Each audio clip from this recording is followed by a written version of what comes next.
मुसव्विर वो तख्लीककार होता है जो फनपारों में ऐसे रंग भर देता है कि तस्वीर बातें करने लगती है। सिंध के पसमानदा इलाके टंडवाला यार के नज़ीर सारंग के हाथों में भी ऐसा ही जादू है। ऐसी कमाल की मुसव्वरी करता है कि देखने वाले देखते ही रह जाएं। मजीद बताएंगे गुलाम हैदर बुखारी।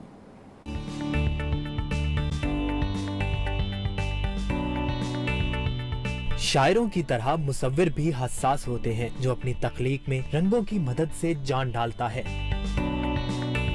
टंडवाला यार के नज़ीर सारंग के तैयार किए फनपारे इंसानी अक्ल को हैरान कर देते हैं।